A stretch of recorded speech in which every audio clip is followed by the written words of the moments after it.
fundamentally the big challenge. No one can deny that Netflix is capable of creating hit after hit, but that's an incredibly expensive undertaking. I think it was $17 billion spent last year on content. And the difference when you look at it from a sector perspective, the likes of Disney and now Amazon with the MGM deal, is they already have a huge back catalogue of content, which means that they have stuff ready to go at a much faster, more lucrative rate than Netflix does. So they're saying that the way that they're going to encourage more subscribers is to keep creating all these hits, but that is going to come at enormous cost. And I think that we're now looking at a situation where they might actually be on the back foot of rivals, which just is something we wouldn't have been saying just a few short quarters ago.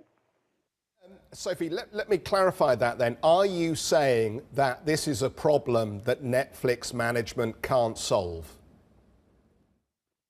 No, I'm not saying that, because, you look at their market share position. When you think of streaming, Netflix is synonymous with that. They had a hand in inventing this culture, and I don't think that their dominance should be forgotten. I'm simply saying that they need to be pedaling incredibly hard and incredibly quickly to reaffirm their position and keep ahead of the pack. They are still front of the pack.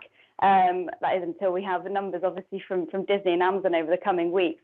Their position is an incredible one, but they have slipped. What do you think this tells us about the sensitivity now within consumers to the spike in inflation that we've seen, the fact that food prices, fuel prices, shelter costs have all gone up, and salaries have effectively not kept up with those increases? Are we now discovering that actually the discretionary sector is incredibly vulnerable? Yes, I think that we are seeing absolutely the effects here of household budgets are simply there is no fat left to trim in a lot of instances. And things like your streaming service, or, a lot of households have multiple services, so maybe they're cancelling one or two of those.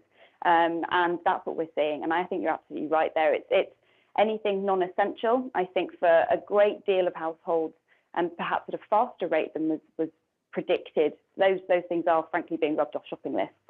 Sophie, just to take that a little bit further down the road, if you think about the conversation that's been had with a lot of investors lately as yields have gone up, what's the role of technology here? And one of the points that a lot of people hit back and say, well, technology is more resilient because it has these subscriber revenues, that these are bankable revenues that are not going to be hit in a downturn. As we can just see, those subscribers can switch off. They can sever ties with the service. How far do we take the Netflix story as we think about technology stocks?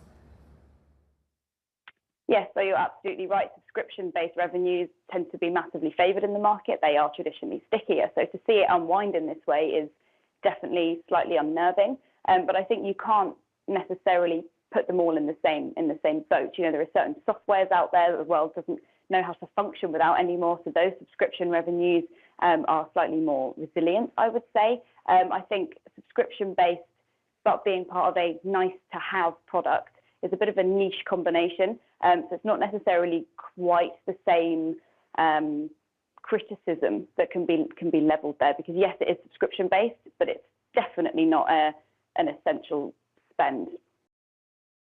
Hi, I'm Joanna Bersecci, and thank you for watching. You can check out more of our videos by clicking on the boxes on the screen. And don't forget to subscribe to our channel for more from CNBC International. Thank you for watching.